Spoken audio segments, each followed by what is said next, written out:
వస్తువుల ద్వారా ఇప్పుడు చేసిన వస్తువులు వస్తాయా, లేకుంటే ఆ నేరగాళ్ళు గవర్నమెంట్ కనీసము నేను 13-14 రూపాయలు పెట్టిన 13 చిల్లర ఉంటుంది.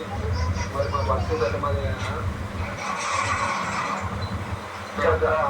ఇంటి దగ్గర కుటుంబ సభ్యులు ఆందోళన చెందుతున్నారు. నేను మైదానం గ్రామ నివాసిని.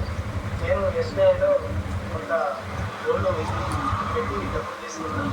నా ఫ్రెండ్ కూడా ఒక 70,000 మొదటి నుండి కూడా బ్యాంకర్స్ ఎలాంటి రెస్పాన్స్ ఇవ్వట్లేదు, ఎంతమైనా చెప్పట్లేదు. పోయిందంటే అందరం ఆతృతపడి ఇబ్బంది పడుతున్నాం. రాయపూర్ ఎస్బీఐలో చోరీకి సంబంధించి పూర్తి అప్డేట్స్ ప్రతినిధి నవీన్ అని తెలుస్తున్నాం. నవీన్, అప్పటిగా వరంగల్ జిల్లా రాయపర్తి మండల కేంద్రంలో దొంగలు హత్య చేశారు. తెలంగాణ బ్యాంకులోకి తెరబడినటువంటి వెనుక భాగం నుంచి ఇల్లు పగలగొట్టి మొత్తం లోపలికి ప్రవేశించి అందులో ఉన్నటువంటి 10 లక్షలకు పైగా నగదు బంగారం అంతా కూడా దోచుకెళ్ళిపోయారు. అయితే మొత్తం కూడా వెనుక సైడ్ బ్యాంకు అది ప్రధాన రహదారిపైనే ఉంటుంది. వరంగల్ ఖమ్మం ప్రధాన రహదారిపైనే రాయపర్తి మండల కేంద్రం ఉంటుంది.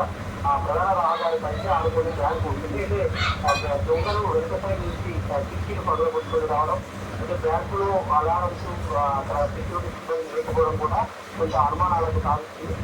పూర్తి స్థాయిలో ఫ్రూట్స్ టీమ్ రంగప్రవేశం చేసి ప్రతి ఒక్క ఆధారాలు కూడా వదలకుండా అన్నింటి ఆధారాలను సేకరించి ఫ్రూట్ టీము డాన్స్ క్లాస్ తనిఖీ పెడతా ఉన్నారు. ఫస్ట్ కేసు నమోదు చేసుకుని దొంగలను పట్టుకునేందుకు పోలీసు బృందాలు అయితే రంగప్రవేశం